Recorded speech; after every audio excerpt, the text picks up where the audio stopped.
Two world-famous film singers with us tonight.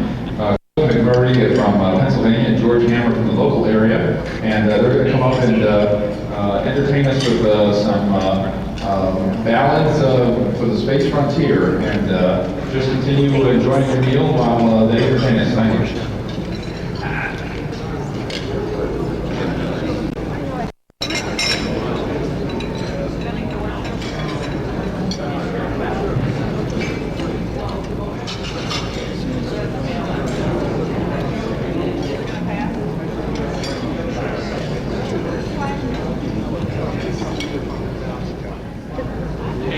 Actually, my name is Glen, which means this to be Glen McMurray. I'd like to open with a song by Jordan Kerr called Fire in the Sky.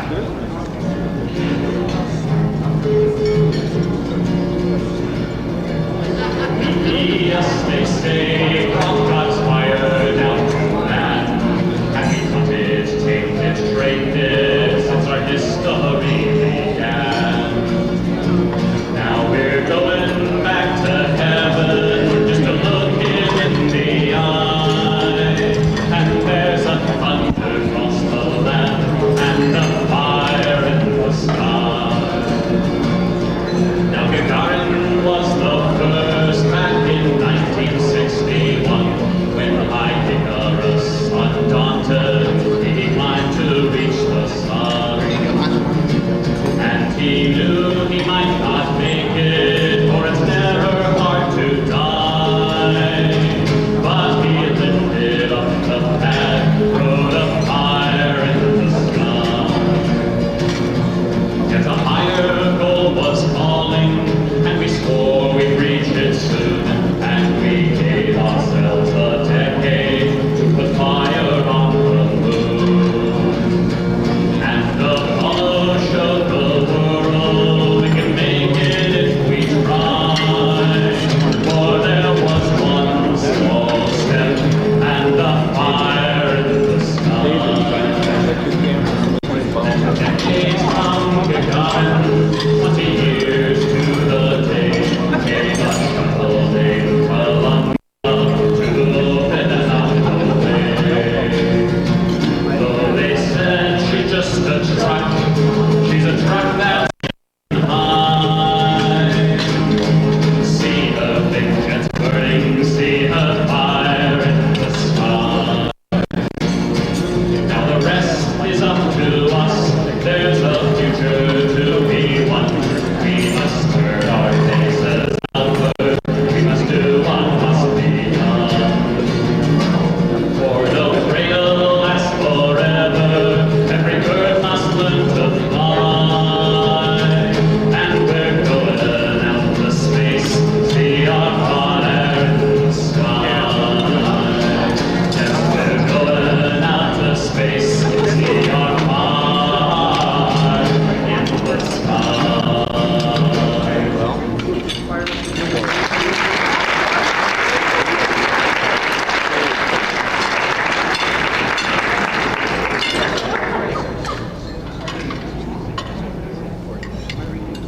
This next piece is called The Starlanes Are Open.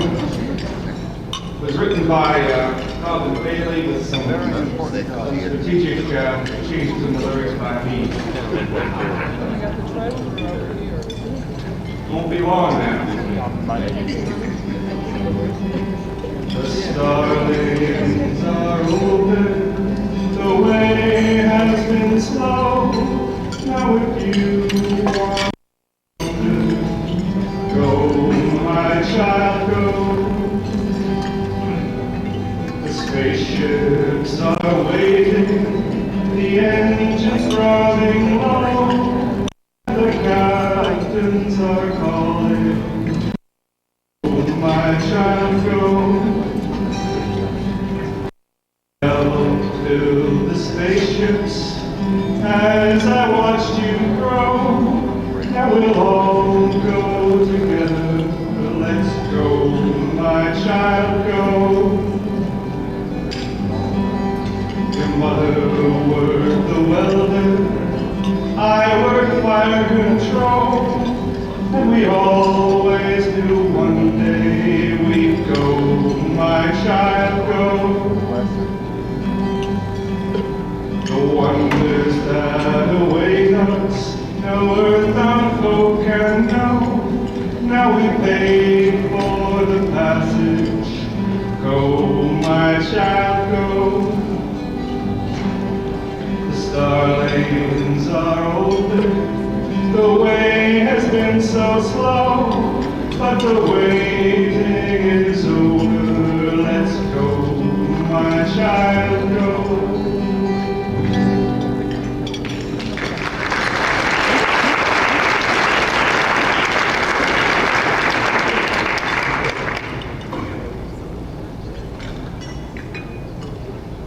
And this next one is rather appropriate to both the conference and to the venue in which it's held.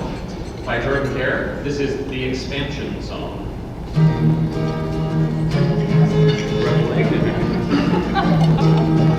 Now we've lived on Earth for a long, long time since we crawled up out of the primal slime, and we firmly believe that it's time we should leave, because it's a small world after all. It's a small world after all. We're not satisfied at all. We'll go build one not so small as this small, small world. So we built a cylinder 5 miles long with a thick steel shell so it's nice and strong, and it keeps us alive as we float at L5. It's a small world after all. It's a small world after all. We're not satisfied at all. We'll go build one not so small as this small, small world. Then we went to some stars where it's fairly warm, and we found some planets to terraform. The process is slow and it costs too much dough for each small, small world. It's a small world after all. We're not satisfied at all. We'll go build one not so small as this small, small world. So we sliced up Jupiter, built a ring, and although it's surely a lovely thing, though it's flat and it's wide, we won't all fit inside. It's too small for us after all. It's a small world after all. We're not satisfied at all. We'll go build one not so small as this small, small world. Now we've got ourselves a full Dyson sphere, but the way we're growing, it's clear, I fear, that before very long there'll be more to this song. It's a small sphere after all. It's a small world after all. We're not satisfied at all. We'll go build one not so small as this small, small world.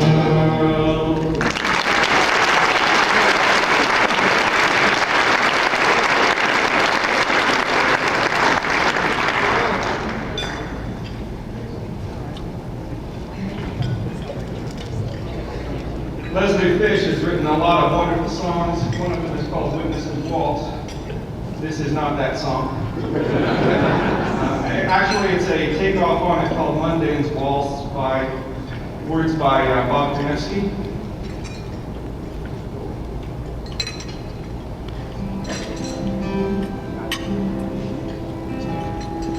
Come along, Harry and Mary and Joe. Check out those suits and get ready to go. Fill up those tracks with today's load of sand, to be shipped back to Earth when the space shuttle lands. 12 million, half billion, billion and more, watching TV on the living room floor, barely aware the day is at hand, when we dig our first mines in the rich lunar sand. It's those people we left back on Earth that get me, for living the dream they Their metal supply now comes mostly from here, and they put half of that into cans for their beer. 12 million, half billion, billion and more, watching TV on the living room floor, fairly aware that the day is at hand, when we dig our first mines in the rich lunar sands. You all should be about ready to figure out that chorus by now, I would think. Television ignores us, the media too. There's no fear of the homesteads in space. The reason for this life is here. The one up here, 12 million, half billion more, watching TV on the living room floor, already aware that the day is at hand, when we dig our first mines in the rich lunar sand, which ecologists ask physicists too, and plain old hard workers like those in our crew, with one thing in common: we yearn for the stars, and we will not stop building until they're all ours. 12 million, half billion more, watching TV on the living room floor, fairly aware that the day is at hand, when we dig our first mines in the rich lunar sand.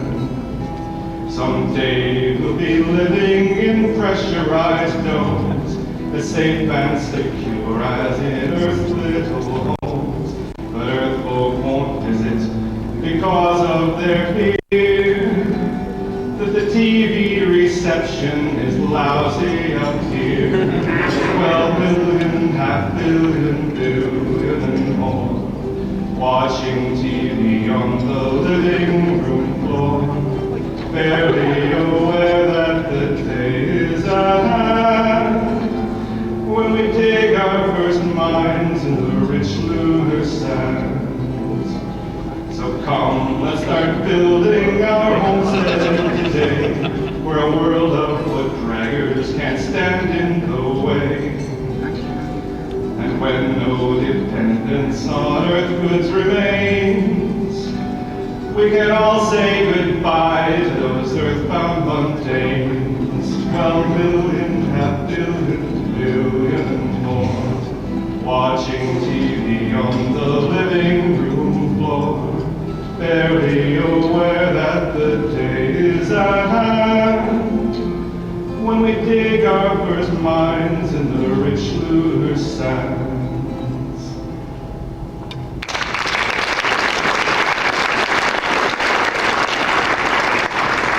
We're going to finish up with what has come to be something of a national anthem for the space movement. It's written by Leslie Fish, called Hope Eyrie. Kind of a fight song for the human race. And we invite you all to join in on the chorus. It's great for harmonizing with. And Buzz, this one's for you.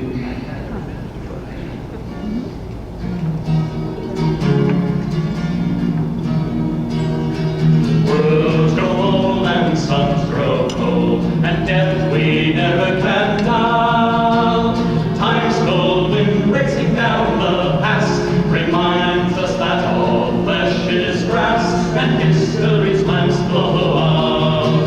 But the eagle has landed. Tell your children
That was great, guys.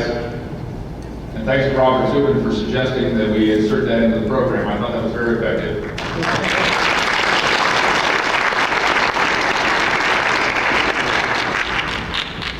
Well, good evening, everyone.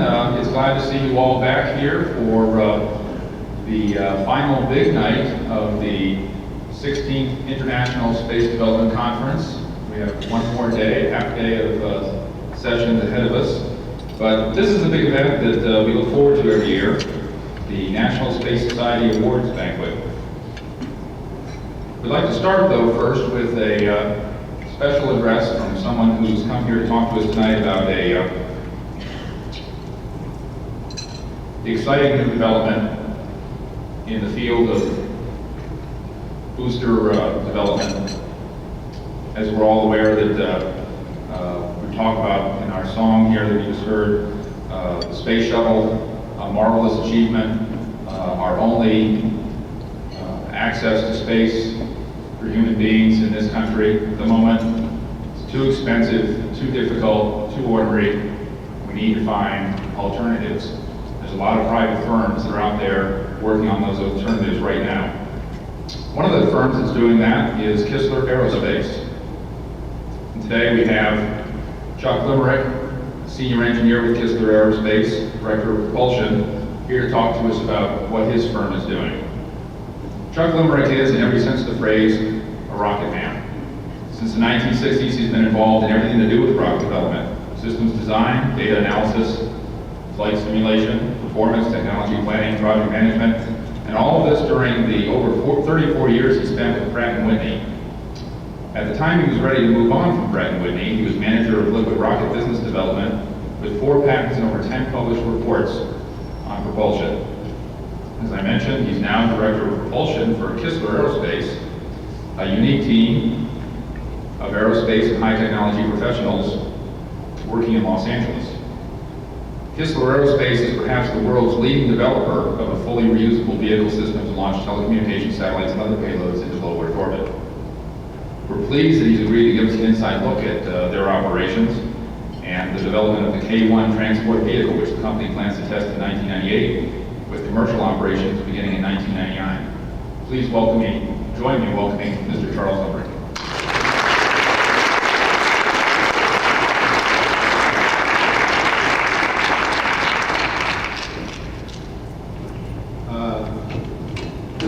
As Mike said, I've been involved with aerospace for over 30 years, and I'm quite excited now about the opportunities that are out there.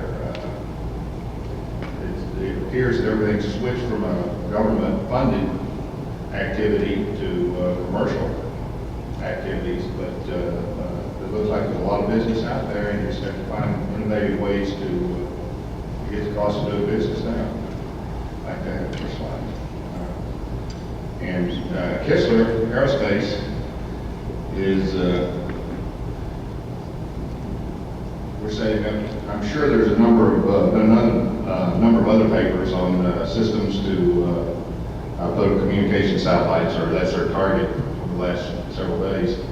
But there's a lot of business out there in the communication satellite business.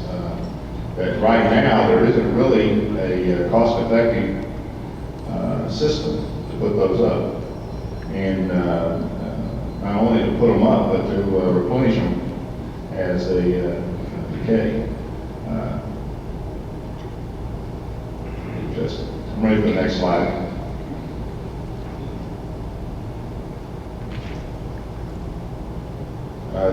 Kistler was objectives are to develop fully reusable 2-stage aerospace vehicles for commercial applications. Go to the next slide. The vehicle has been configured, and I'll get into who did that shortly. It's a 2-stage vehicle that lifts off stages after about 130 seconds. The first stage relights one engine, fires it for about 30 seconds, and returns to the launch site and lands with parachutes and airbags. The second stage goes to orbit, spends approximately 12 hours in orbit, deploys the payload and re-enters, and also lands with parachutes and airbags back at the launch site. The payload capability of the current design, which we intend to start flying next summer, not next summer, summer of '98, is shown by the lines here and shows how it covers the three, in our view, the three most likely telecommunications satellite.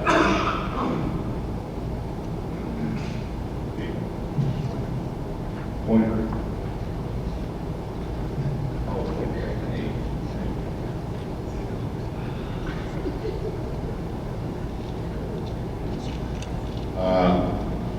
Kistler was founded by Walter Kistler and Robert Citron in 1993. They previously set up Spacepac. That's their the program they did just prior to that. And they were somewhat motivated by the VCX flights that happened in that time period. They kind of sputtered around for a year or two until they brought Dr. George Miller on board and Robert Wong as the money-raising arm and Dr. Miller as the technical lead. As you can see, they've got some very substantial board members that provide direction to the overall direction to the team. And the vehicle that I showed you previously was designed by a design team about 2 years ago. The conceptual design that included Dr. Miller, Dr. Eric Cohen, Dale Myers, Henry Cole, and a number of retired industry people with a great deal of experience. The current program management office that's been put in place to make this happen include Dan Bredenstein, who was a former chief astronaut, Joe Cusapoli, who built the orbiter vehicle, Jack Kennedy, who's the contracts that had previous associations with Dr. Miller, and Dick Coors, who just came on board from NASA as chief engineer.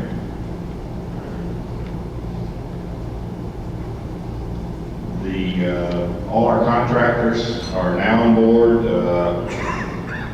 We hope to have everybody under contract by the end of next week, essentially, to build this vehicle. Aerojet has the propulsion system. Have the NK-33 and NK-43 Russian engines. We also have the OMS system, the column feed systems, the ACS, engine controls, and the tank pressurization system. Draper Laboratories is doing the GNC and basically the avionics control. Allied Signals building the flight controllers.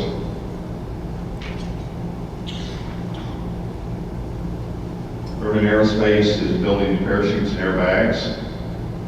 Northrop Grumman is building the composite structure, composite fuel tanks, and the main LOX tanks are actually being built by Lockheed Martin in New Orleans.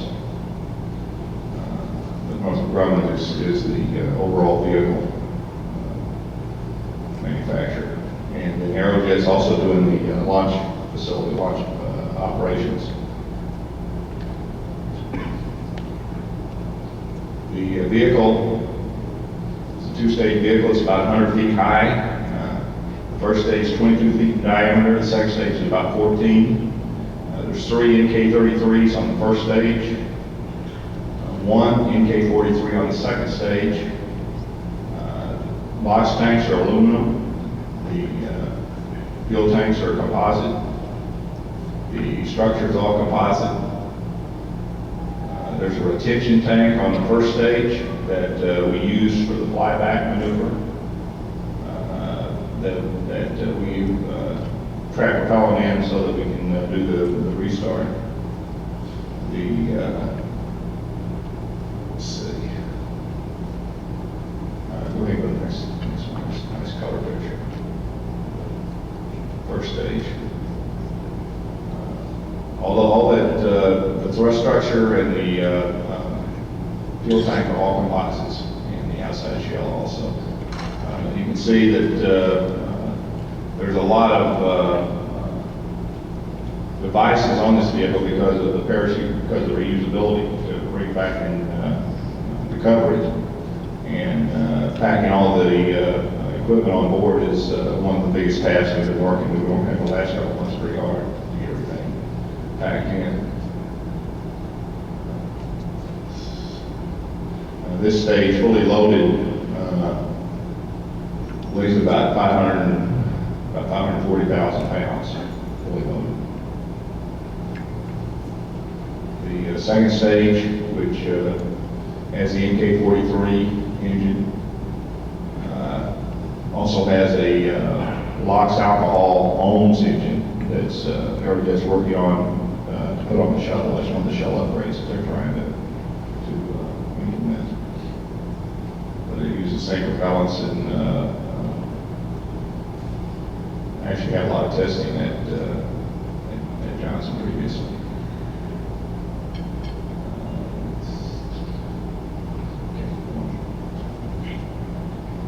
I'm not going to go through the vehicle integration facility. It's an eye chart anyway, but if you figure that vehicle is about 100 feet long, it's a fairly big facility where we can install the payload, run all the checks we want on the vehicle, between flights, do all the maintenance that's required, and this will be fairly close to the launch pad. We expect to start work on this, groundbreaking on this facility in September this year. It's about a 6-month build time to build the facility. There are 2 sites that we're currently working in to launch out of the nuclear test range in Nevada, and also out of Wernher in Australia. And those are in parallel right now, and whichever one we get all the FAA approvals for first is where we'll launch first. And, I would have to say right now that favors Australia.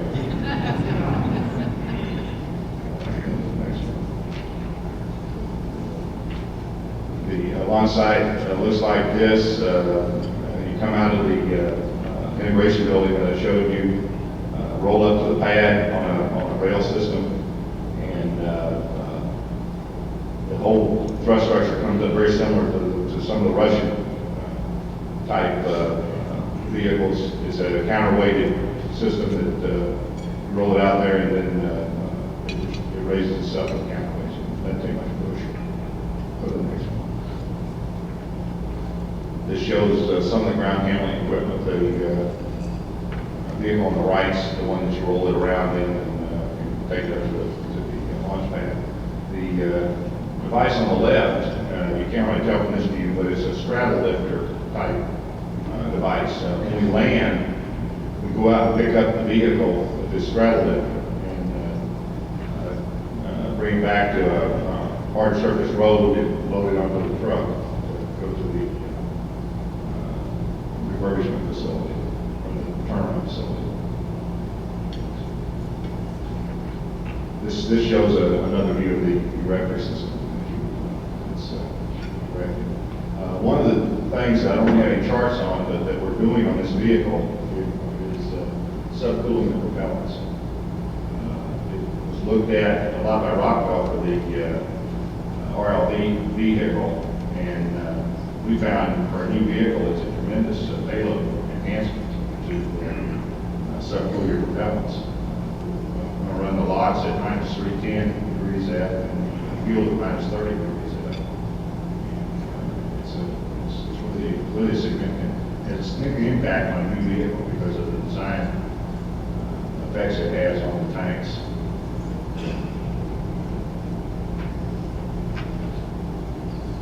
This is the program schedule. Unfortunately, I noticed today that it's not, the schedule hasn't changed. It's just the shaded areas go all the way out to June. We're still on schedule. We intend to launch the first test flight in the middle of next year, and the first commercial flight in early 1999. And like I say, we've got all the contractors on schedule. All the long lead of hardware has been ordered. It's, the program is to go.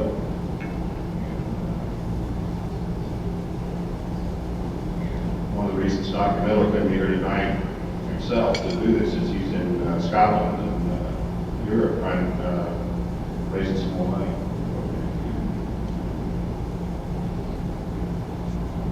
That's all I have.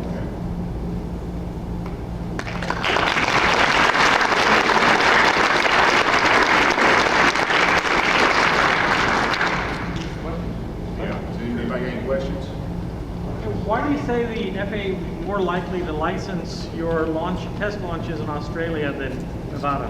It's because of the launch range. If you launch out of Wernher in Australia, you have a tremendous area that's wide open where there's absolutely nothing to fall. If we launch out of Nevada, it's pretty wide open, but there's a few cities like Salt Lake City and other places where it's a possibility that you could go out of control. And does that rule out Nevada as a test site prior to? It doesn't. It's possible. It's still possible. We've been talking with the FAA, and we haven't seen any roadblocks we can't get through. But the Australian looks much easier. If you look at it from a top level.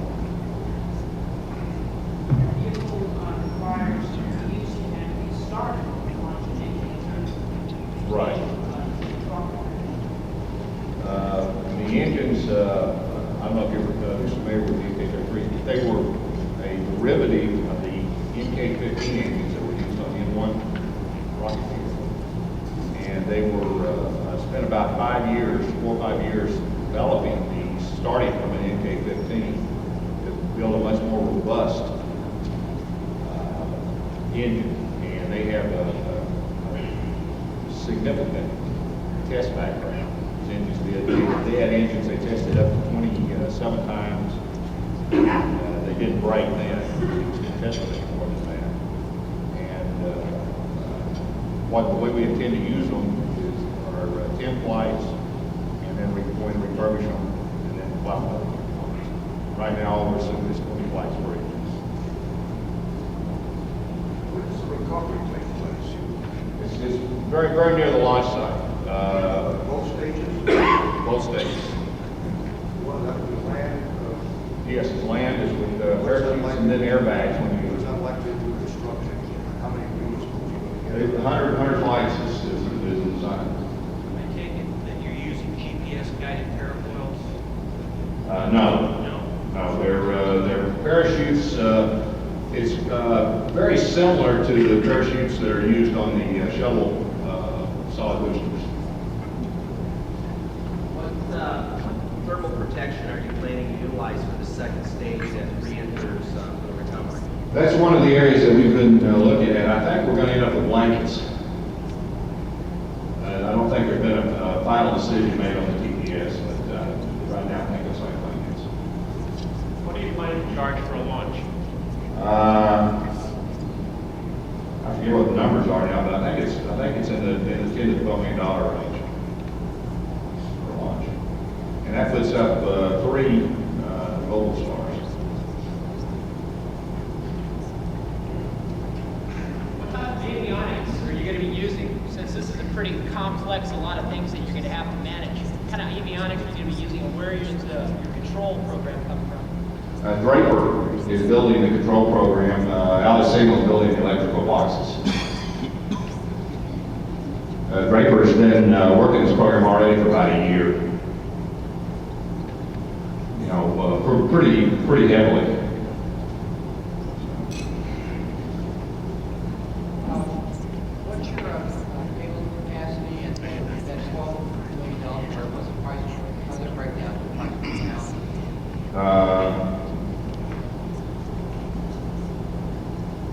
can't tell you offhand. It's $10 or $12 million for 3 global stars, and that was on that chart I had, but I haven't applied the numbers out.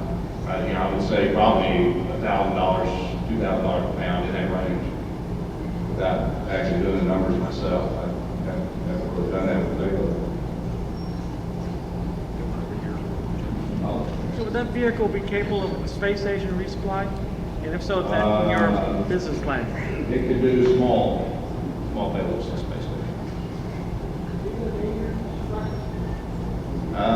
Not right now. It's a K1 right now, so, and that's the only name I've heard for it.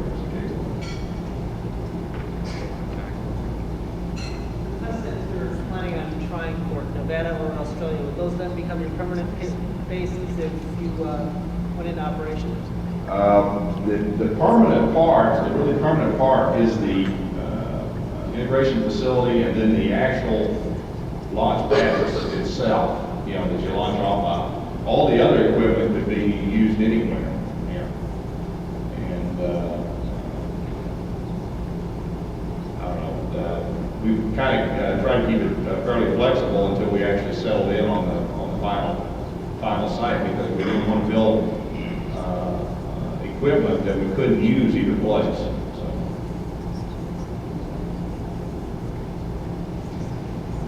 What is your cost of development? Are you pretty close to having all the advances that you need? I'm not a money man myself, but we just signed a lot of $100 million contracts, so there's a lot of money there. Why couldn't you fly this out of one of the commercial spaceports in the U.S., like the one near Kennedy? One of the problems is coming back and re-landing. You need a fairly significant area to land in, and it's hard to. We looked at Florida. We looked at the islands in the Caribbean, and it's hard to find something that's got enough land area that you can land in and not be landing near a city, you know, where you could get into real problems getting FAA approval. The test site is a real good place because there's, I don't know, there's almost 1 million acres there of land that's owned by or controlled by the Department of Energy. Except it's not in Florida.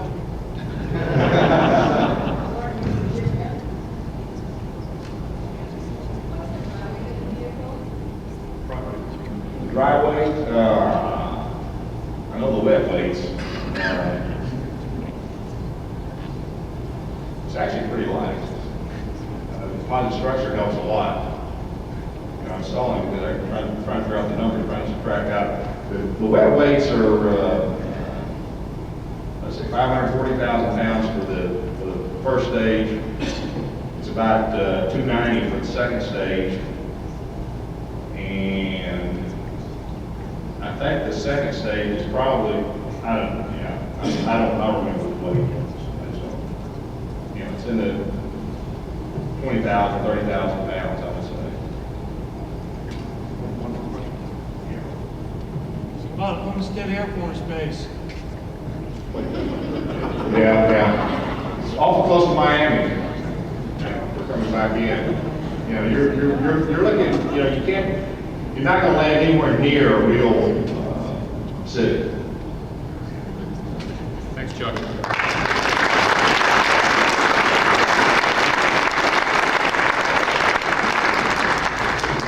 Chuck, I think we're all looking forward to seeing you again at the Houston ISDC in 1999 with slides of your first successful commercial launch.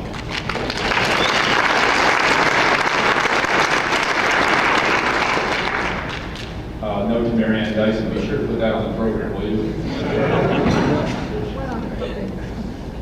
Got it, okay. Okay, we're now ready to start with what you've all been waiting for. It's the National Space Society Awards program. And to kick the program off, as is usual every year, I'm now going to introduce our own Executive Director, David Brant.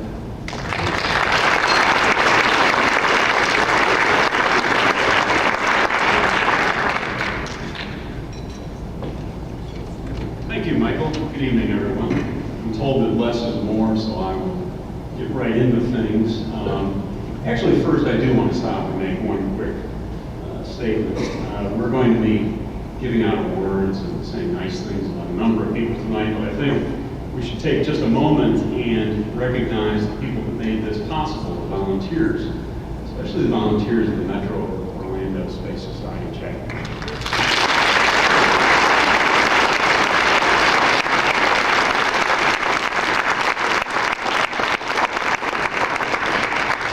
Job well done.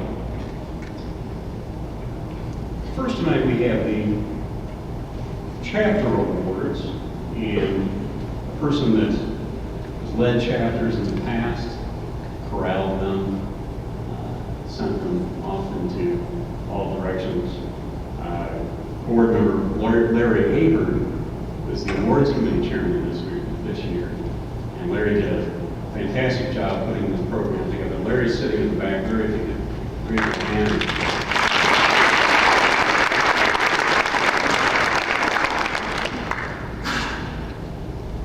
Three people involved with the chapters this year helped arrange these awards. What I'm going to do first is just read off some of the awards that the people who are involved to show their hands or stand in their seats. We're not going to bring everyone up. The three people involved in that are Shirley Smith, the U.S. Chapters Coordinator, Craig Ward, Vice President for Chapters, and Kirby Eichen, the International Chapters Coordinator. The three of you are here in the room. I know I saw Craig over here before. Craig?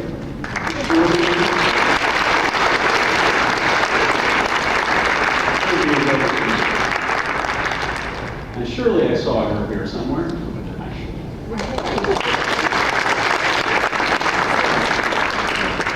Okay, the NSS Chapter Excellence Award is the highest award a chapter can receive.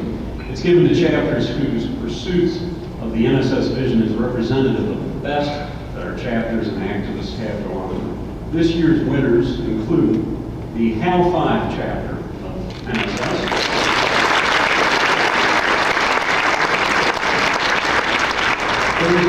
they received the Explorer Award in recognition of their Raccoon launch that set the standard for amateur rocketry.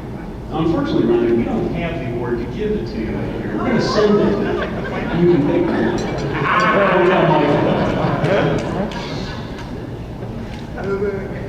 A group of chapters were involved this last summer in the Democratic National Convention.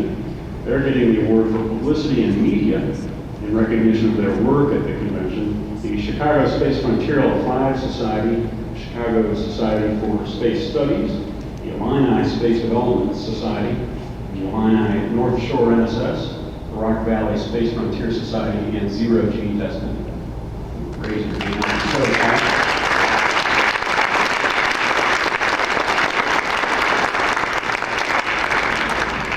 The NSS Education Chapter gets an education award in recognition of their educational public outreach to the national educational community. I believe that Carolyn Josephs may be here in the audience. I don't see her right now. The Austin Space Frontier Society receives the award for political activism. Oh, I'm sorry. Carolyn, here she is.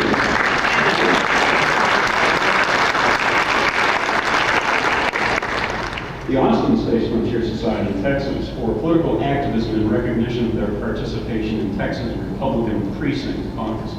We're getting started at the grassroots here.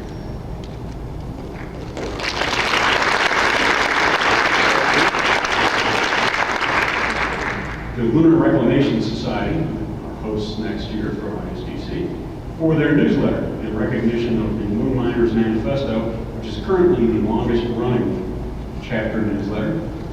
It's Peter Kokh.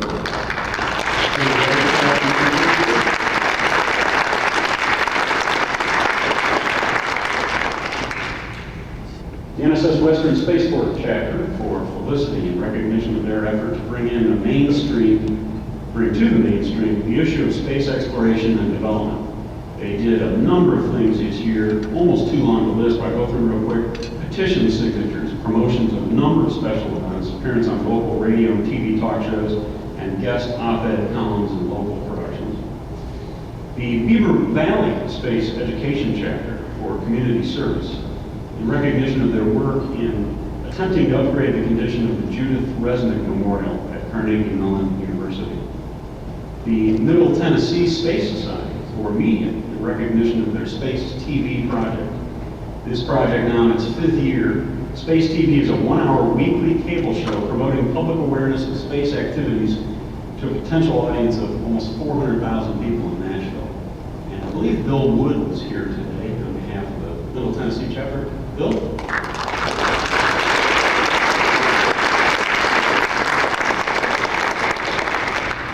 And finally, in this category, the Chapter Excellence Award, finally the NSS Wichita chapter for most improved in recognition of their work in public outreach and membership recruitment.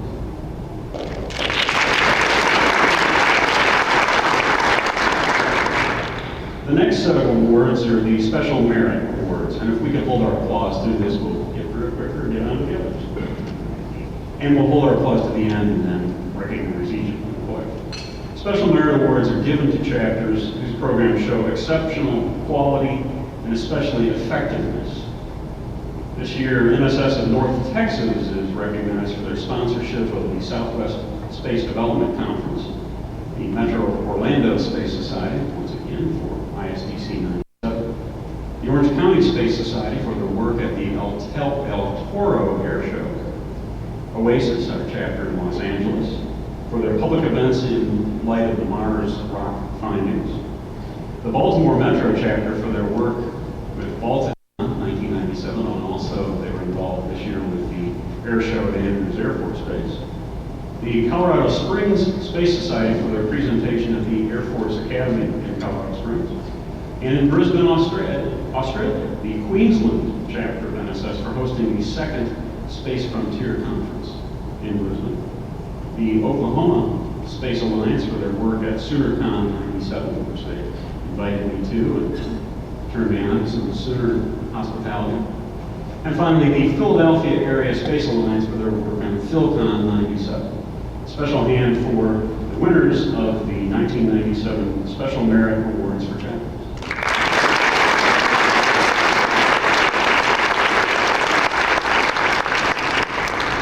And to close out the chapter awards, the Meritorious Service Awards are given to chapters that show consistent quality in their activities. These are chapters that have been doing ongoing programs. The Hawaii Space Society for their consistently excellent monthly lecture series. The NSS Boston chapter for their publication on behalf of the National Space Society, Space Views. The San Antonio Space Society for their Race for Space. This year will be the 4th annual race, which will be held on, Carol, I'll let you give us an advertisement here. November 8th. November 8th. At Brooks Air Force Base. In San Antonio.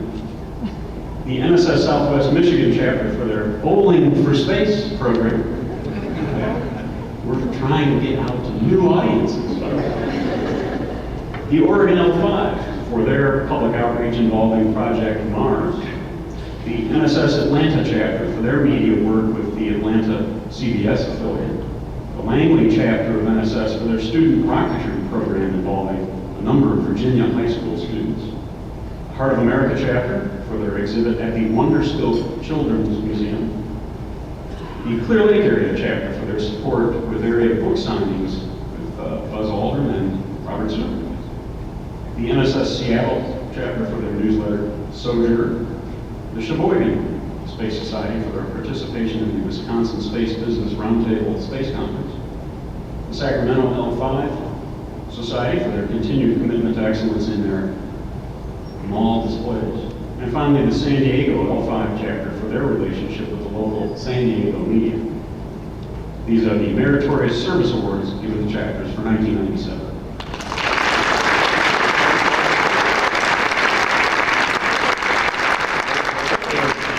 Breaking news.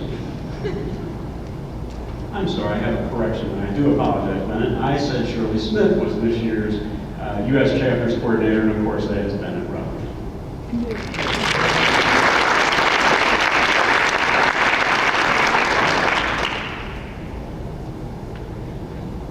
Next, we have a set of awards that the headquarters staff gives out to volunteers called the NSS Headquarters Volunteer Service Awards. We're giving this away to 2 people this year who collectively work outside of the NSS office. This is something rather new. We usually have volunteers inside. This year, Jeff Masiello, who is a student at the University of Maryland, is being recognized for his work on our webpage. And also a volunteer who actually comes into the office on occasion but spends quite a bit of time out of the office. But when he does come in, he commutes from New York City to Washington. George Smith has come down 3 days a week for the past 4 months or so to help us out with a number of legal issues and association management issues. Fortunately, either one of these 2 gentlemen could be with us here tonight. We will be taking them out to a nice pizza and soda.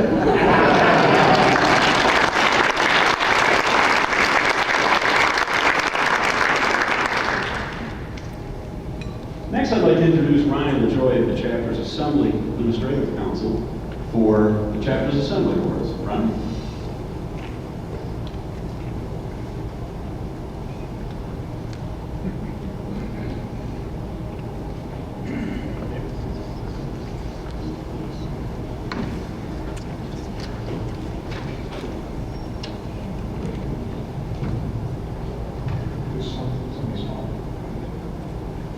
Ladies and gentlemen of the National Space Society, I would like to report to you that the Chapter's Assembly has regrouped and is now prepared to take every NSS chapter into the next millennium. We have eliminated our dues requirement, among other things, and now welcome each and every NSS chapter to join for free. Our primary focus is on helping chapters to thrive, to provide you with the information and resources you need to get us all into space at a price we can afford. I would like to recognize Cheryl York, she is here, who has agreed to serve as our secretary.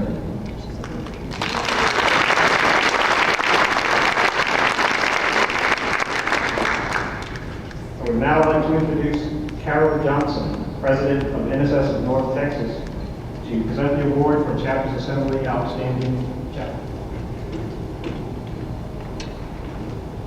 Thank you. I'm also short. I feel very honored to be presenting the Chapter's Assembly Awards tonight. These awards are conferred by vote of the attendees at the Chapter's Assembly meeting here at the ISDC. First, the Chapter's Assembly decided not to confer an Outstanding Chapter Activist Award this year. This does not mean that there were no worthy chapter activists, but as Ronnie told you, the Chapter's Assembly had previously voted to no longer collect dues for Chapter Assembly participation. So we decided to reserve future Chapter Assembly Awards to only truly outstanding cases rather than 2 awards every year. However, I felt that there was a chapter so outstanding that if this award was ever to be given, they should be the recipient. Of course, I mean the Huntsville, Alabama L5 Society, or HAL5. This small chapter is a group of very dedicated people. Their peak membership was 66. It's currently around 40, with most of the work being done by around 20 really active members. What did these 20 people do? Well, just design, develop, test, and fly the first private vehicle to the edge of space. They just set an altitude record between 30 and 40 miles for a private rocket, or an amateur rocket. And I'm sure that they'll attain their over 100-kilometer mark in one of their future launches very soon. This is not just some toy rocket. It has telemetry, TV transmission, and it's really amazing. If you didn't get to see the presentation on the HAL5, you really missed something. From HAL5 on this rocket, you really missed something. But that's not all. Not only did they develop and fly their Raccoon, which is the balloon-launched rocket, but they're heavily involved with education, and they're involving students in their activities, and they plan long-term programs to fly student experiments to space within Raccoon. This is an inspiration for all chapters. Well, enough from me. Let's hear from them. I am most pleased to present the Outstanding Chapter Award to the HAL Phi Society.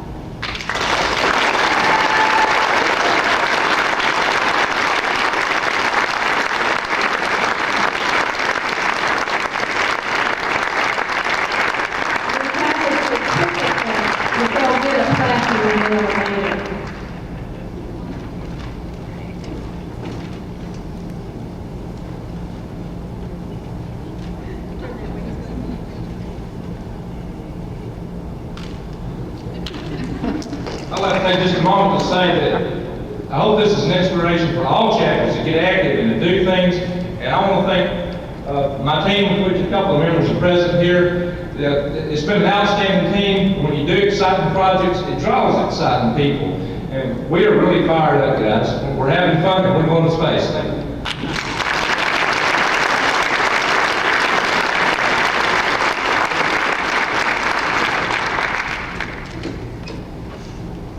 Continuing on, we have the Spacecause and Spacepac Awards with President of Spacecause, NSS Board Member Mark Hopkins.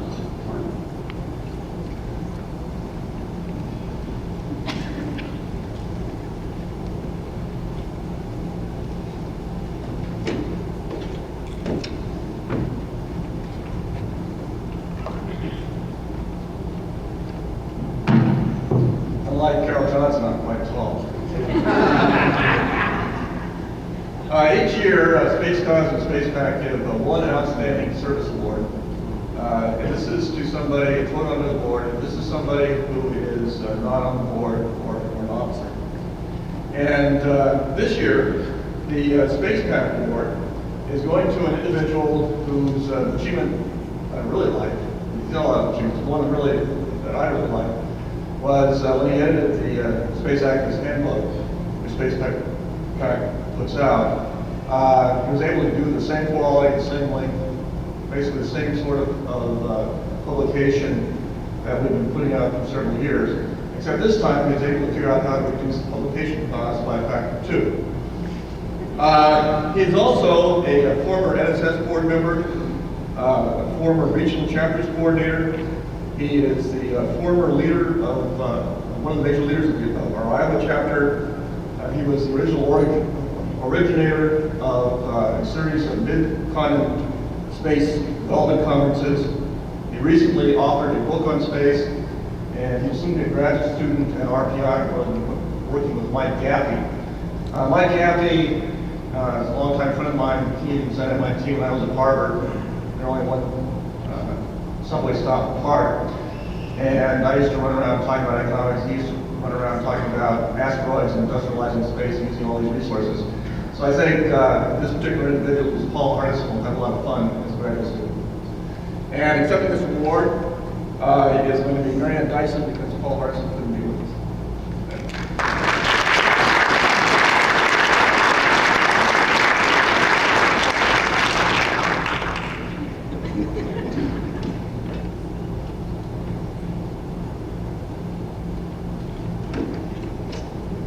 The second award, which is the Spacecause Outstanding Achievement Award, goes to an individual who has been absolutely key to the Spacecause organization for the last year. She has both our volunteer editor and taken on an enormous job, which has been our volunteer database manager. She's also a technical writer by profession, which has helped on editing the newsletter, and has been very active in my local chapter, Oasis, which is the California chapter. Her name is Tina Bishop.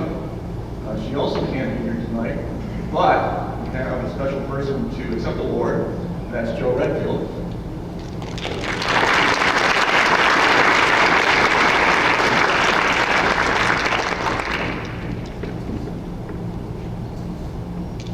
Now wait a minute, Joe, you can't leave. Well, here's the deal. See, for years, we've only given awards. We made this decision a long time ago. we didn't want to give any awards to each other, so we decided not to give awards to people who are officers of the organization or board members. And Joe here is the Spacecause treasurer, so he's not eligible for anything. And he's not eligible for a plaque. But he's done such an outstanding job during the last year, and he's going to get the unofficial handshake.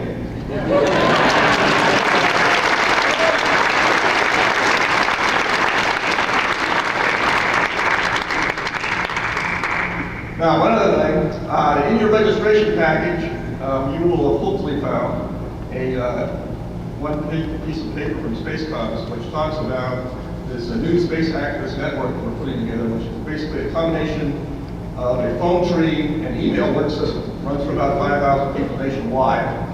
And it's designed as a fast reaction device. We get a lot of letters and phone calls in Washington on numerous occasions as we push such legislation as using launch vehicles. And something that's been very hot this year in our plans is the Space Commercialization Act of 1997. We are looking for people to be state-level coordinators and hire. We currently have about 45% of those positions filled. If anybody here is foolish enough to want to do one of these things, you can either sign up a little form in the registration package or see me sometime during the conference, in which case I will be eternally grateful. Thank you.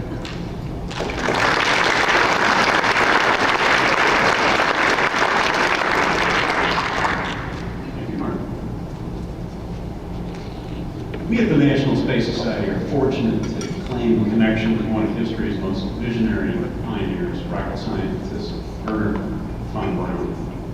As a founder of the National Space Institute in the early 70s, Dr. von Braun proved once again a legendary vision when he saw the need in our country for a non-governmental organization to champion the cause of space exploration.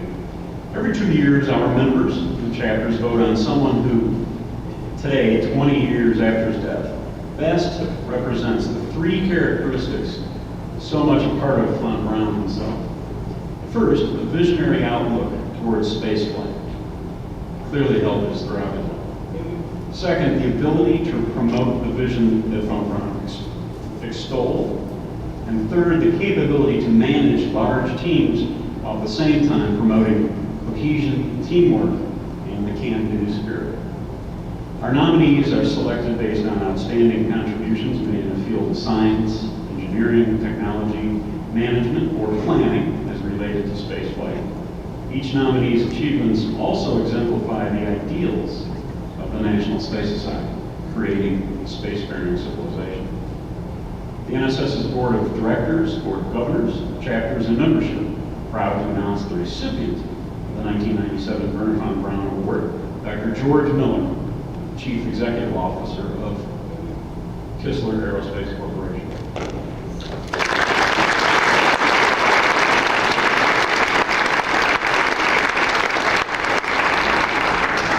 Dr. Miller is a man who in the 1960s responded to President John F. Kennedy's words, "We choose to do this not because it is easy, but because it is hard," in a way that will echo through the ages. In 1963, Dr. Miller was asked by the NASA administrator to come to NASA as head of a manned spaceflight program that would eventually become Gemini, Apollo, and of course SED.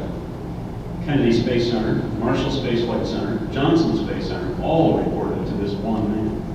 In less than 7 years, he made possible the achievement of the national goals set by John Kennedy in 1961.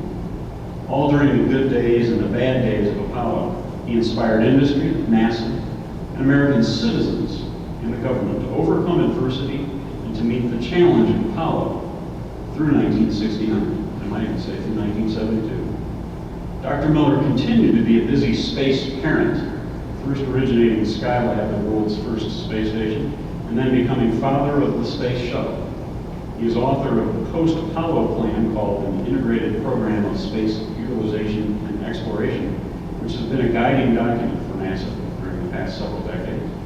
Dr. Miller is now the driving force behind the technical team at Kistler Aerospace that is designing and building the world's first fully reusable launch vehicle. As one of the most highly respected members of the international space community, Dr. Miller has received honorary doctorates from 6 universities and is president of the International Academy of Astronautics. His numerous awards include 3 NASA Distinguished Service Medals, the American Astronautical Society Space Flight Award, and the Yuri Gagarin Space Award, to name just a few. We are proud to have the opportunity tonight to add Dr. Miller's achievements, a recognition on behalf of a man who was a special friend, the 1997 Wernher von Braun Award. Dr. Miller was unable to join us tonight, but he sends a message. Karen's going to roll the tape here in a moment. First, let me express my appreciation for the award and my great disappointment not being able to be with you this evening. Unfortunately, I have been involved with a symposium in Scotland, which I committed to some time ago, and I was unable to change that.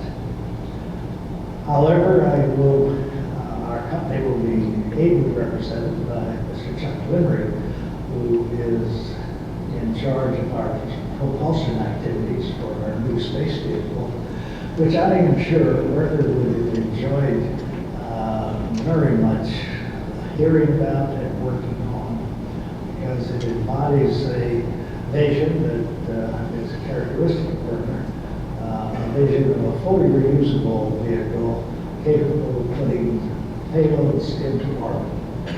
The idea of the UPS of space, which we originated with the space shuttle, is now being transformed from a commercial venture into a truly basic transportation system that should open up the frontiers of space to many new and wonderful applications. Wernher was one of my very special friends and one of the people who made possible the achievements of Apollo and the space shuttle. I think that I am greatly honored to be made the recipient of the Wernher von Braun Award of the National Space Society. And I thank you all very much.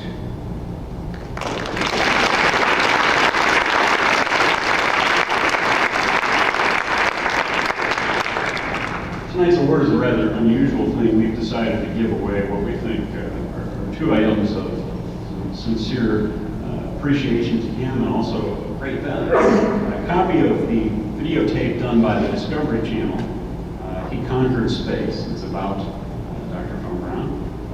On the cover of the videotape reads from Discovery Communications Inc. and John S. Hendricks, Chairman and CEO, presented to Dr. George E. Miller, winner of the 1997 von Braun Memorial Award.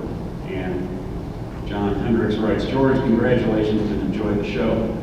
We also have a specially boxed set of the Wernher von Braun Crusader for Space, a biographical and illustrated memoir authored by our own board member Fred Orboy III and Ernst Stuhlen. Inside is also inscribed by Fred and Dr. Stuhlinger and also the chairman of Krieger Publishing. And it is bound in a special package, and it says on the spine, presented to George E. Miller, winner of the 1997 Wernher von Braun Award. Once again, congratulations, Dr. Miller.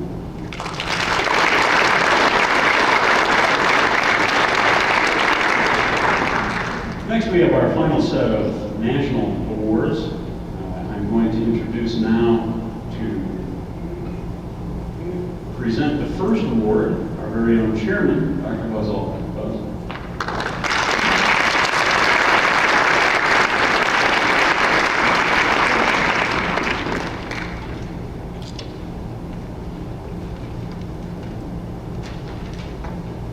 Thank you. It's a real pleasure for me to be here, even if it's a short visit. I had so much wish to be able to see George Miller here. He was certainly key to the successes that we experienced from the spacewalking days and the rendezvous days to the Gemini program to taking the Saturn V rocket that on the second flight had a number of problems. And then allowing the next flight of that major rocket, through his principle of all-up testing, to carry a human crew on it, Apollo 8. I was on the backup mission for that flight. I was Jim Lovell's backup. Been following in his footsteps ever since. But anyway, I'm sure George and that whole team of people should be so admired for not only allowing the crew to go on that Saturn V rocket, in a spacecraft that had only been flown once before, but lo and behold, we sent them to the moon. And I think history is going to really marvel at that and a number of other things that George has done. George and I are charter members of the Sea-Space Symposium.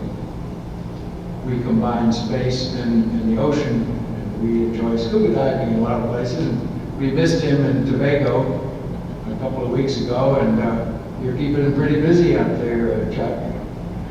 I doubt that we're going to see him in Fiji in November. He keeps him pretty busy. Anyway, I want you to convey my very best wishes. And I really am sorry that he had to be in Scotland or wherever.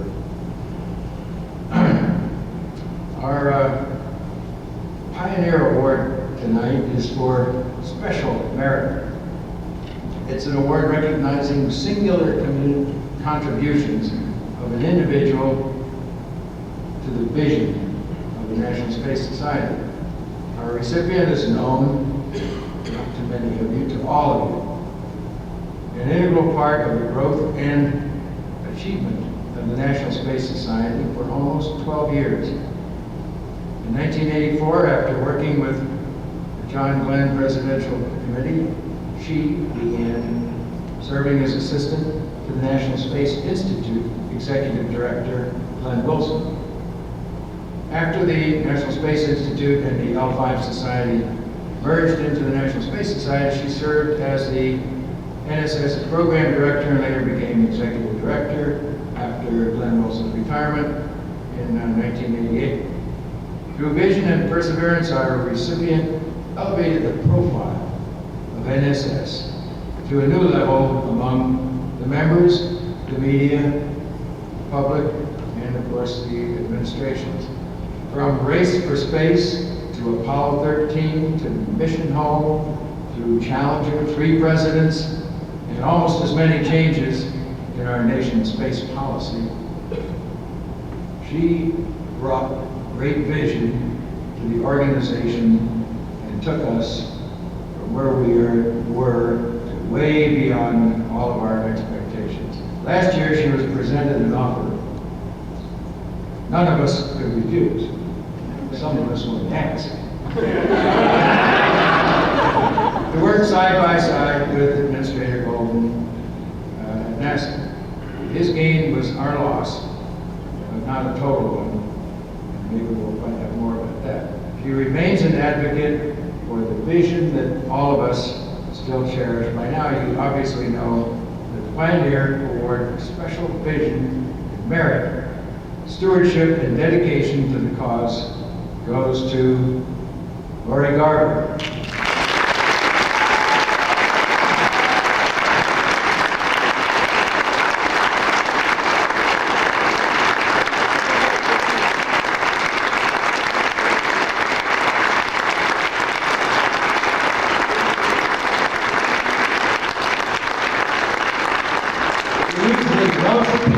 There's only one person I know that could have done that tonight, and that's her partner at home.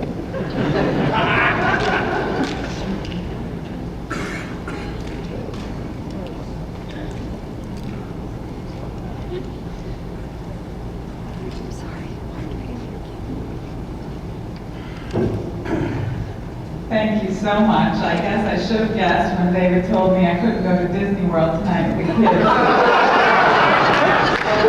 But maybe he just wanted me to critique how he did it as Master of Ceremonies. It is a very special award to me as I grew up with the National Space Society and at the National Space Society. I was 22 when I began, you can do the math.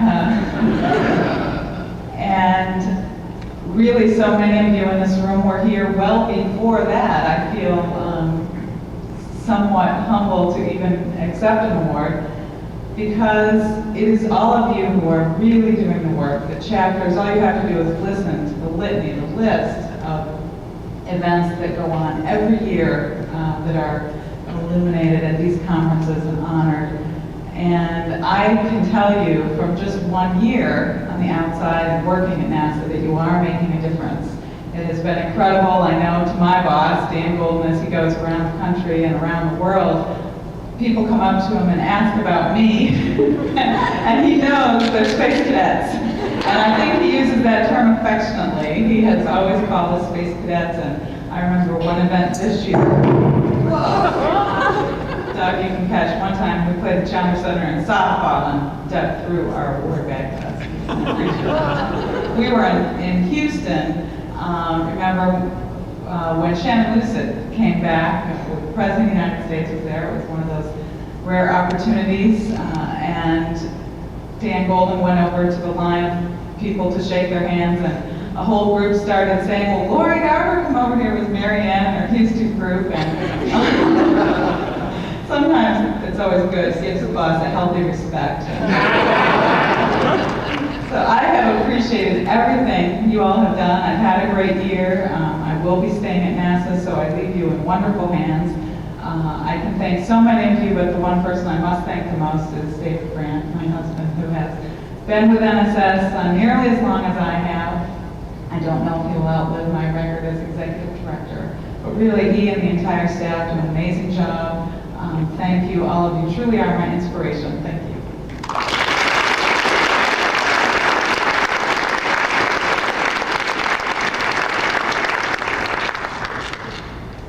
You can slip me the envelope in the morning, Martin.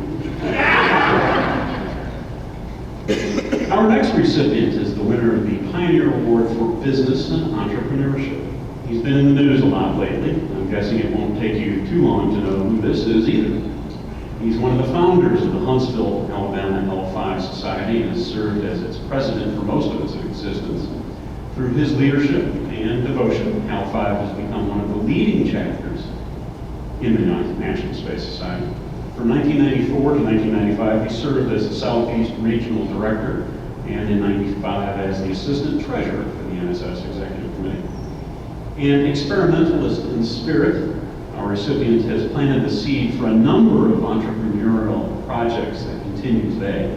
He currently serves as Program Manager of Project Halo, which just 2 weekends ago made amateur rocketry history with the first successful amateur Raccoon mission and the first high-altitude launch of a high-fluid rocket. Of him, a friend says, like the Energizer Bunny, but in the face of more obstacles than that toy rabbit has ever faced, he just keeps on going, going, and going. I give you the Space Pioneer Award for Business and Entrepreneurship, L5 President Greg Allison.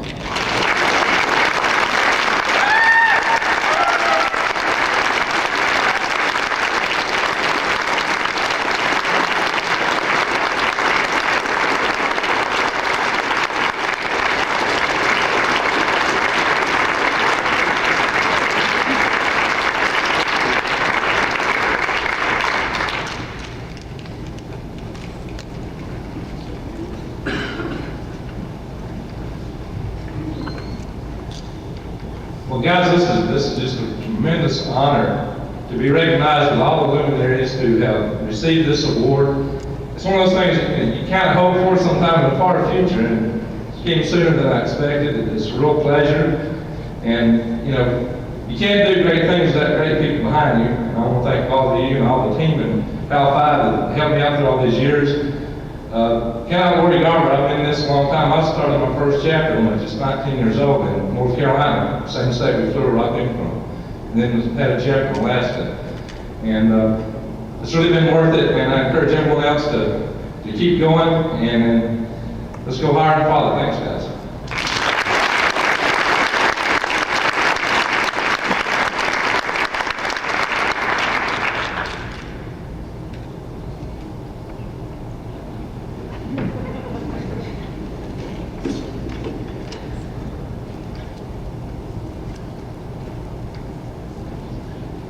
Our next recipients of the Space Pioneer Award for Science are responsible for a discovery that has proven to be out of this world, literally. Late last year, this team caught the world spotlight with the news of evidence of primitive life on early Mars. Even before the Science magazine containing their paper hit the streets, rumors were flying. The NASA-funded team had found the first organic molecules thought to be of Martian origin inside an ancient Martian rock that fell to Earth as a meteorite. With excitement, anticipation, and a healthy dose of caution, the news released on August 7th catapulted our winners into history, a chapter that is still being written.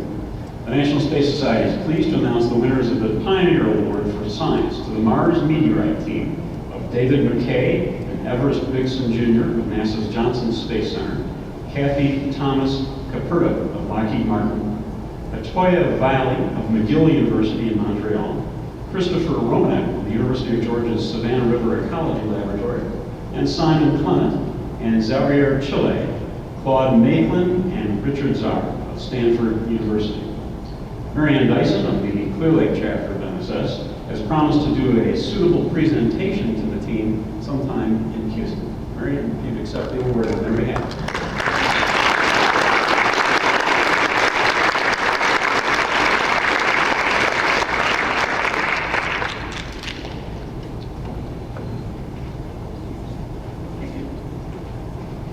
Know that Everett Dixon's wife, his name's Morgan, is a member of our chapter of NSS in Houston.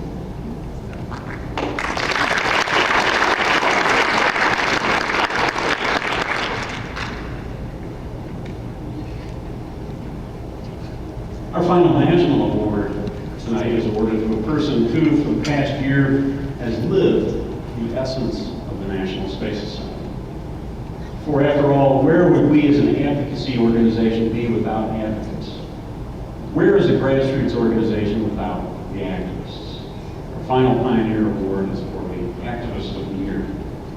Let me say up front that before we get into all the achievements and special successful projects that he's been involved in, we want to recognize the ability of this activist to motivate others to share his success in building awareness in a way that tells others that if I can do it, so can you. Our winner has been active in NSS for almost 10 years as a volunteer executive director of NSS's Western Spaceport chapter. He's a master at publicity, stemming from his years as a TV producer and public affairs officer for the United States Air Force. He's cultivated relationships with local and national media, becoming literally a one-man president for the cause. During the last several years, he's volunteered with the California Space Development Council, coordinating publicity events and conferences, as well as providing political policy input to state assembly and Senate members. Most recently, our winner has been generating awareness for the S.E.D.S company's Founders Flight, which flew ashes of visionaries including Gene Roddenberry, Timothy Leary, and our winner's father. In all cases, he has taken great pains to include the National Space Society and its goals in the message that he broadcasts everywhere, whether by wearing an NSS pin or patch and calling attention to it, or sneaking our name into a press release or a press conference. I'm pleased to present the Space Pioneer Award for Activist of the Year to Jim Spellman, Jr. Jim is unable to be with us this evening, but on his behalf, Colette Christensen has agreed to accept the award. Colette.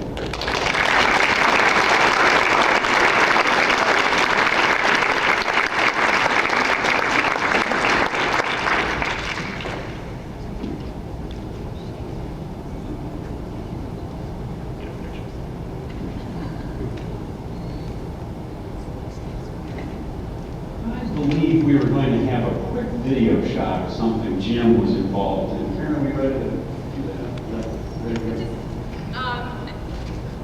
As many of you know, Jim has been involved in the S.E.D.S project, and we just thought it might be nice for you all to see a piece that was done by the program called Strange Universe, which featured Jim talking about this project. And the staff looked at it at headquarters and had a pretty strong feeling about it, and thought you might enjoy sharing in that with us. Well, it gives you a sense and a taste for what Jim Spellman is all about.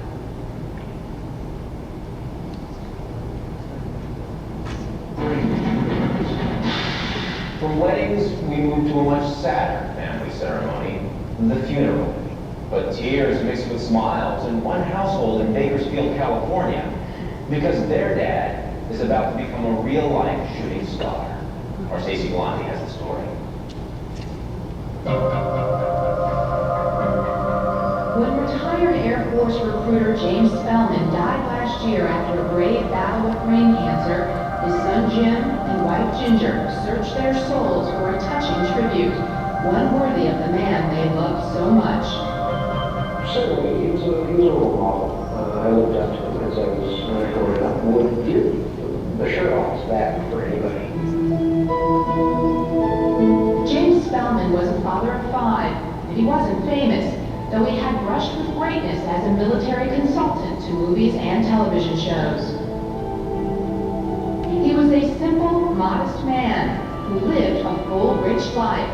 Yet even in his final hours, his soul belonged to the stars. On the way to the hospital, both my son and I saw a shooting star come directly at us. And I thought, we're too late. But I knew that was like a goodbye to both of us.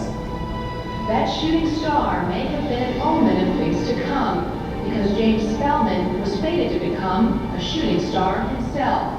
Just an ordinary man about to share a piece of history with a burial in heaven. And we all want to have that opportunity on this space while we're still alive. But for right now, for somebody who has lost a loved one, this is a good way of memorializing them by giving them the opportunity to send their remains into space. James Spellman is one of 24 people whose ashes are to be launched into space as part of the S.E.D.S project. Strange Universe first reported on the project when LSD guru Timothy Leary and Star Trek creator Gene Roddenberry were signed on for the outer space burial. But the real story may be the average citizens, not rich, not famous, but all taking the trip of an after lifetime. I think it's very exciting. And I'm happy for my husband and I'm thrilled for my son. 7 ounces of James's ashes will be tucked into a lipstick-sized capsule. For 6 years, they will orbit the Earth and then be pointed home, going out in the blaze of glory. The package will actually fall back and re-enter Earth's atmosphere. It's going to be traveling at a very fast speed. It's going to burn up. It's basically going to vaporize upon contact with the atmosphere. And when it does, James Spellman's family will be able to gaze skyward and watch Dad glow like a shooting star. They will be able to tell us within a reasonable amount of time, within hours, of when that particular package will begin to re-enter Earth's atmosphere. Well, I know he was a pace setter, and there he goes. He's up there with the stars, and he was always in where the action was, and he's doing it again. So, of course, we will love him and miss him.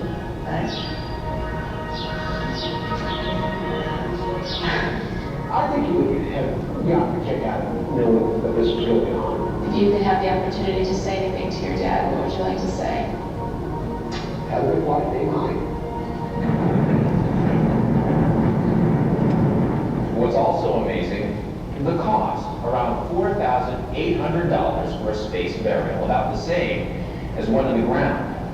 Now, the biggest conspiracy theories of all time.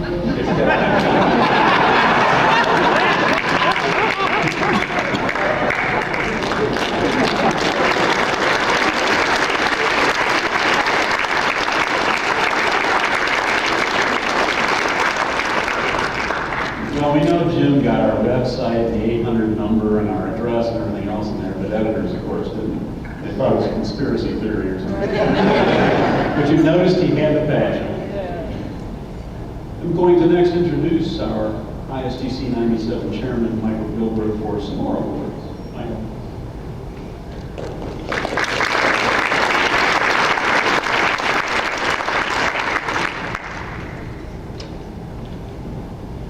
That's late breaking news again.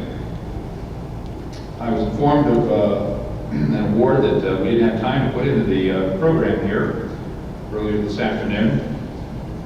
As part of this conference, I think for only the second year, the International Space Development Conference has also co-hosted a mini conference for the students for the exploration and development of space. We have a memorandum of understanding between S.E.D.S and S.E.D.S USA and NSS that we'll be providing them with space at every ISDC. It's hoped that this kind of joint cooperation will help to foster a transition of those students who are so successful and so involved in the S.E.D.S program into NSS membership. Since one of the failings of any student organization is that students tend to ultimately graduate. It's a little difficult to get that consistent leadership when every 4 years somebody is leaving the program. So hopefully the cooperation that we've had between S.E.D.S and NSS will continue. We'll see more cross-pollination between the two organizations. As part of that, I'd like to now introduce Chris Lewicky, who is the chair of the Students for the Exploration and Development of Space, to present a S.E.D.S award. Chris?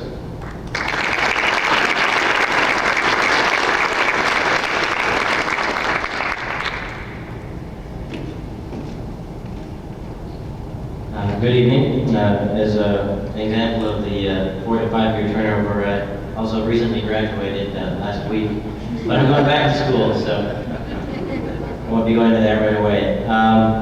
As was mentioned, S.E.D.S stands for Students for the Exploration and Development of Space.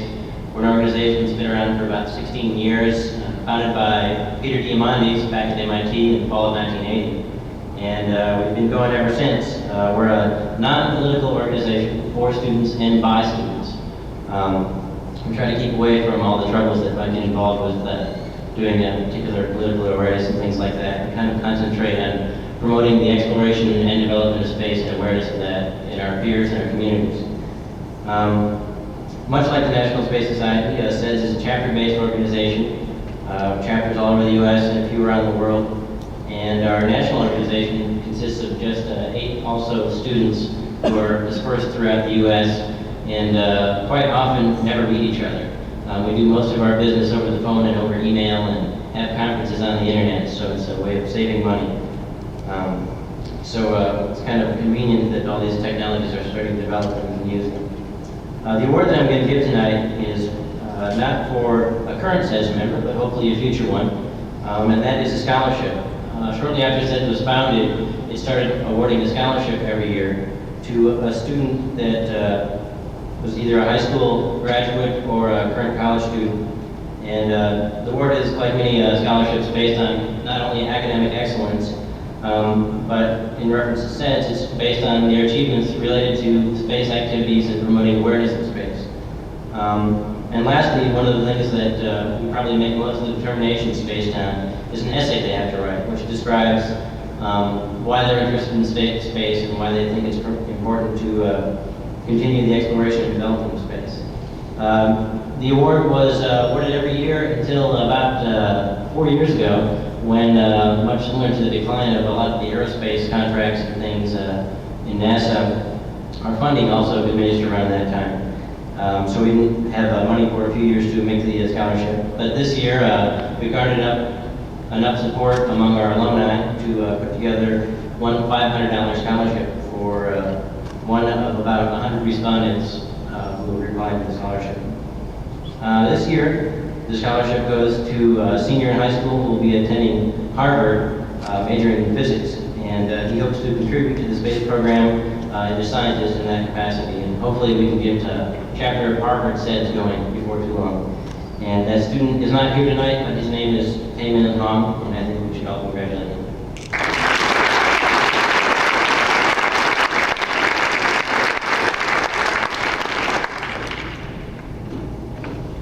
Thank you, Chris. I'm looking forward to seeing you and the rest of the S.E.D.S group who is here for their annual conference today at ISDC 1998 in Milwaukee next year. Speaking of ISDCs, I'd like to just take a few minutes here before we introduce the Milwaukee folks to talk about a little bit about this year's conference. You all probably wouldn't be astonished to learn that putting on one of these things is a lot of work.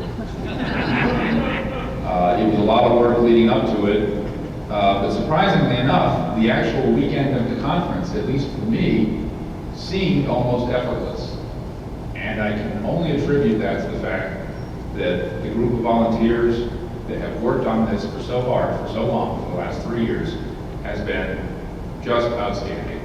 And so I'd like to recognize each of the members of the ISDC 1997 management team. I'd like to, as I call their names, have each of them come up and join me here on the landing. We'll start with Susan Turner, Programs Chair.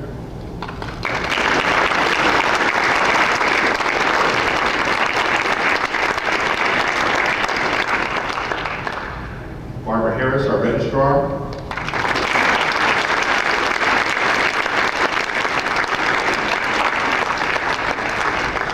Ed Stahl, Exhibits Coordinator.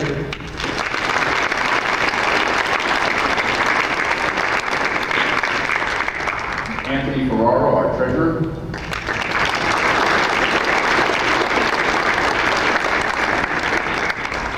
Tim Dunlap, our Operations Director.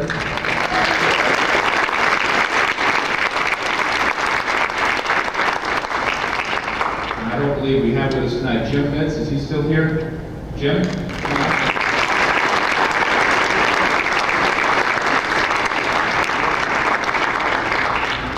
Randy Brown, our outreach coordinator, and he wasn't able to make it with us tonight.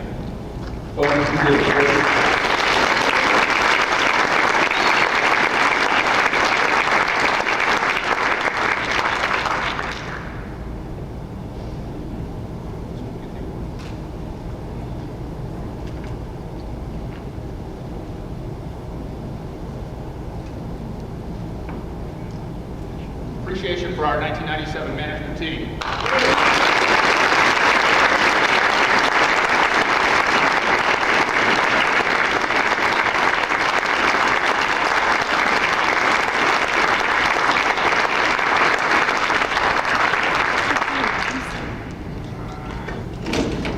That was a surprise. They didn't know that was happening. Okay, I've still got you all here. So before we let the ISDC 1998 folks up to give you a little preview and taste of what they have in store for you next year, I have some announcements. I need to remind you all that tomorrow's plenary session, due to the schedule requirements of Congressman David Weldon, will start at 8 a.m. So go home, go up to your room, set those alarms now. Congressman Weldon, of course, as many of you know, is the representative from the 15th district, 15th district, which is the congressional district which covers the Kennedy Space Center, and he is the vice chair of the House Subcommittee on Space, correct? And a fairly important person, somebody that I think we're going to be interested to hear his views on how he perceives where NASA should be going with the federal part of the space program. And I think we need to show him that we're interested in his views and be prepared to give him our views while we have his ear. Also speaking directly after Congressman Weldon is Mr. Roy Bridges, the KSC Center Director, and he's here going to be coming here to talk to us about what's happening out of the Cape now with the revolution and the way they're operating with a single contractor under the United Space Alliance, and what's in store for the future of Kennedy Space Center. So be here at the 8 a.m. plenary. As a special inducement to come to the plenary, we've moved up the giveaway of the Venus globe, which many of you perhaps have seen out on display at registration. I have to note, I haven't mentioned this before, that the globe was donated to us by Sky and Telescope magazine. So we are very appreciative of Sky and Telescope for providing that to us as a door prize. We will be giving away the Venus globe at the 8 a.m. plenary. You must be present to win. So we will stoop to nothing. Nothing, bribery, nothing is too low to make sure that we get a good turnout for our plenaries. But we will be giving that away. We were collecting cards, but so many people did not have their little confirmation cards that we have made up little name slips for everyone in the conference, so everyone has an equal chance to win. So even if you didn't put a card in the basket, come on down. Your name is just as likely to be drawn as anyone else. Two more minor announcements before we move on to the Milwaukee folks. A final reminder, this session tonight, as well as all the sessions, with very few exceptions, are being taped by Magna Media Incorporated. Those folks will be selling those tapes virtually at cost for members of the conference and afterwards. So see Charlie Jordan up at the outside of the exhibit hall and order your tapes tomorrow, or take a form with you and order them by mail. We'll later have some advertisements in that Astro so people can order them that were not able to attend the conference. And finally, for those of you that didn't have an opportunity to get Encounter with Tiger signed by Dr. Buzz Aldrin this evening, fear not. He will be setting up his book stall again outside the exhibit hall tomorrow morning at 10 a.m. and will be there until he's dragged away to his next event later in the afternoon. So looking forward personally to standing in line and getting my copy signed. With that, we're ready to introduce Peter Kokh and his group from Milwaukee to give us a taste of what's in store for us in Milwaukee for ISDC 1998. Peter?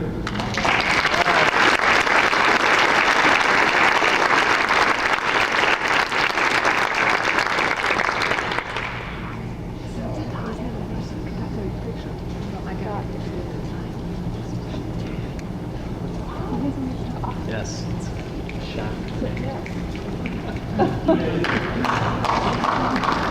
I was not able to attend the meeting a little earlier, so I don't know if there were any toasts, but I have one that belatedly I would like to propose. This is the 10th anniversary of the merger that formed the National Space Society.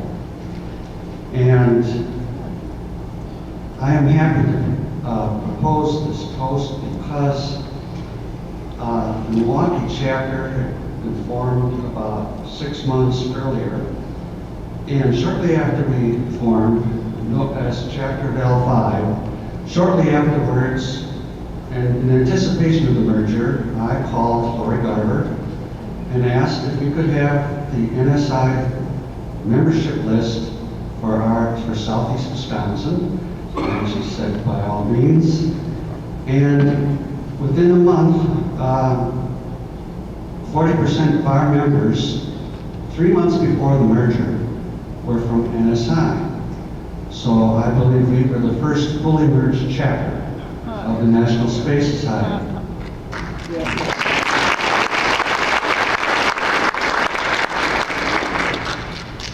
We came into this marriage with totally different but complementary personalities, and fusing them into one richer one was a rocky process. Along the way, a lot of people got discouraged and dropped out. But we have survived. We've come better than the sum of the parts, and I salute all of us. So here's to us, the National Space Society.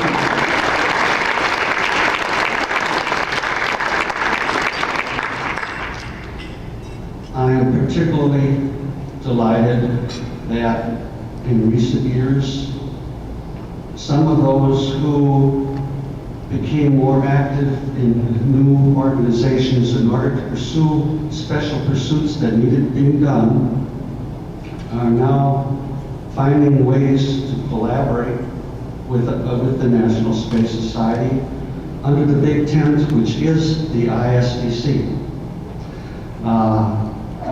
And I hope this trend continues. Two groups of people I deeply love, and that's the National Space Society, Space Frontier Foundation, and I'm really delighted with that we have survived personality differences and our different concentrations, and are really coming together to make the Space Frontier a dream that will come true. I'd like to invite you all to Milwaukee. We're well aware in Milwaukee that geography is not a national. It's not something that a lot of people know much about. Usually where people picture us in Minnesota. Confuse us with Minneapolis, which is as far away from Milwaukee as Washington is from Boston, or Jacksonville from Miami, or Orlando from Atlanta. We're not on some measly little river that ends in New Orleans. We're on the western shore of Lake Michigan. And the other day, as I was standing on the shores of the Atlantic by Patrick Air Force Base and looking out over the vast expanse of water, you know, in Milwaukee, we can look out over Lake Michigan, you can't see the other side. The lake is wide enough. I realized that because we were 600 feet above sea level, that we actually saw more water and the horizon is further away than it is here on the Atlantic. We're a major industrial city, port of call for around the world for ocean freighters, for giant lake freighters and ore carriers. We have our seagulls, we have a tremendously cosmopolitan population.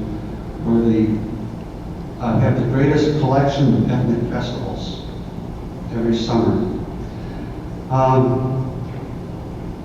In a little while, Randy Porter from Indianapolis, who comes to Milwaukee every year to attend Gen Con, the country's largest gaming and science fiction convention, which last year drew 31,000 people to Milwaukee. Well, he sees Milwaukee from a very special tourist point of view and has fallen in love with our city. He's going to acquaint you with it. We don't have the Cape. We don't have Johnson Space Center. We have some tours we will offer you, but not having these things, we've been forced to concentrate on giving you a great convention. We hope we are going to do that. We're pulling out all the stops. We're going to be doing some special things. One of those is taking off on the chapter activity of the last several years, putting on workshops, brainstorming workshops. We're going to have a couple of rooms dedicated to nothing but that, not to draw people away from speakers or anything like that, but for those who want to do more than just listen, but really exercise their brains, bounce ideas off of other people, and collectively try to take the discussion to the next level. We're going to have a lot of fun things. On Saturday night, on the river, Milwaukee River, 3 blocks north of the hotel, we're right downtown, by the way. Everybody will be invited to join us for picnic fare on the pier, after which we will get on 1 or 2 cruise ships to go down the river out onto Lake Michigan. And this is only going to cost you a total of $25. There are other fun things we have planned for you. This is going to be a fun conference as well as a serious conference. We also offer it as the most affordable conference ever. Our hotel rate is $78 across the board, no matter how many bodies you pile into the room.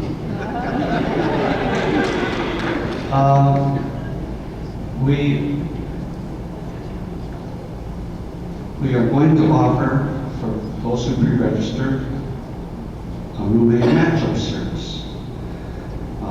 Being downtown, we're connected to a skywalk to the downtown mall, and we have about 24 fast food eateries within a couple blocks, and you can get there dry in any kind of weather. Of course, we want everybody to come to our meal functions, and we're planning some great ones. But we want to invite people who have failed to come to ISDCs because it was just over the margin of affordability. We want to do a lot in that respect. I want to thank all of those of you at this convention who have come up to me and to others on our crew and have offered their help. Offered help to speak, to organize workshops, to organize whole sessions and symposia, and help in other ways. I also want to thank Michael Gilbrook for all his help to get us off to a good start. I'd like to ask my team to close their eyes a minute and to try to picture the thousands, maybe someday millions of people who will be living on the space frontier and pioneering that frontier. And let that presence flow through them. And I want to tell them, we're going to do this. We're not going to try. There is no try, there is just do. Let's us do it.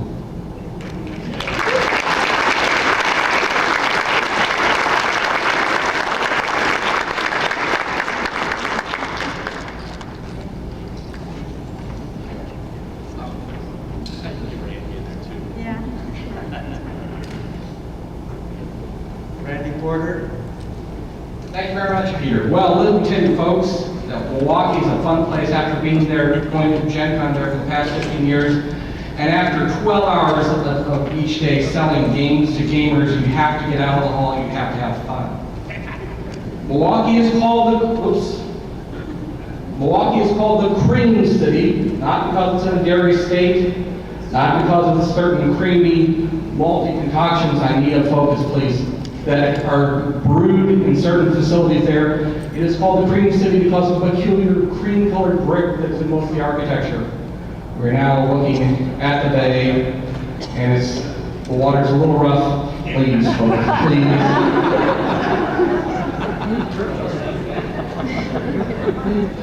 This is our hotel. First thing you do, if you're flying to Mitchell International Airport, which has a very nice little display room with some space and aerospace memorabilia, plus a really cool used bookstore in the hotel.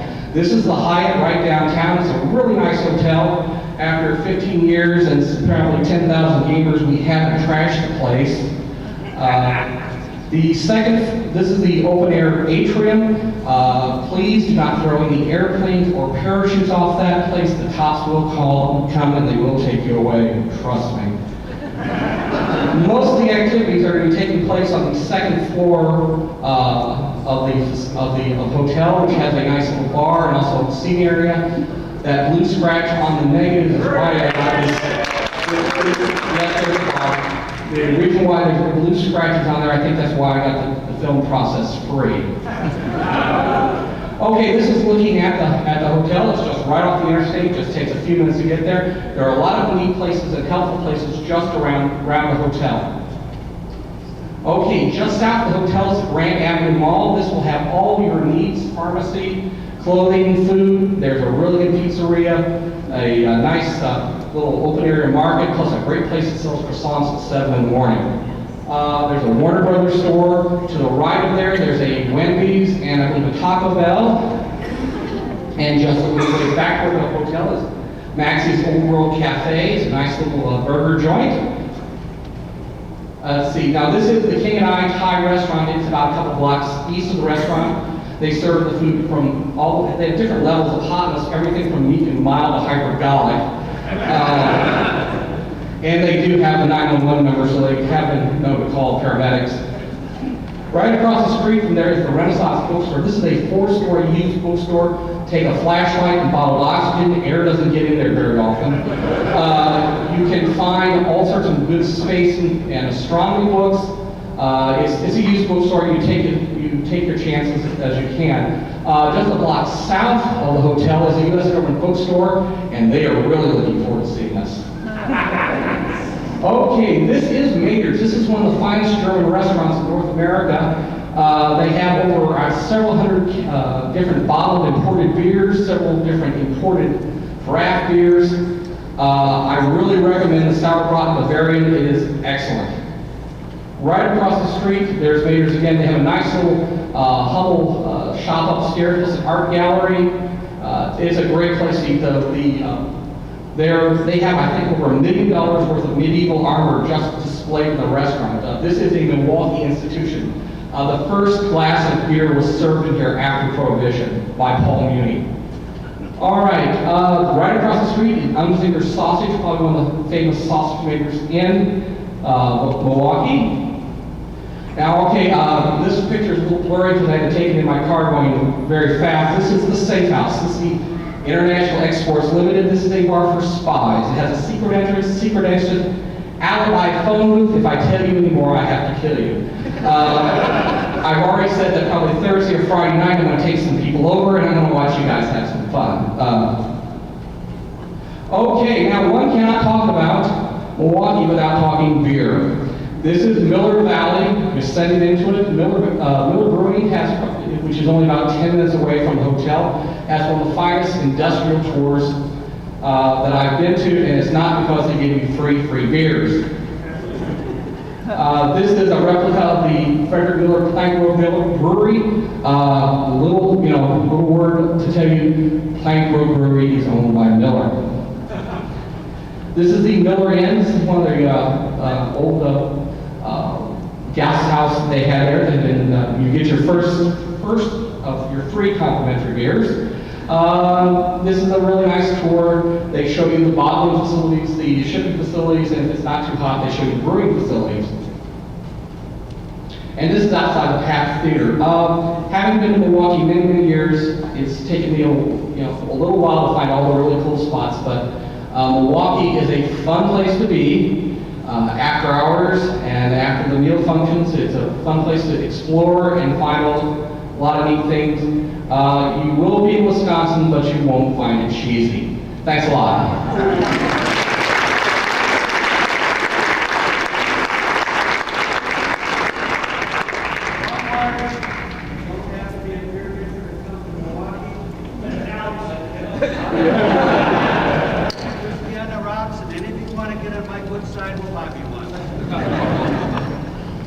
Okay, thank you, Randy, and thank you, ISDC 1998. We'll be looking forward to seeing you all next year. Well, that concludes our NSS Awards banquet for this year. Thank you all for coming, and we're looking forward to seeing you all at 8 a.m. tomorrow with Congressman Weldon. Good night.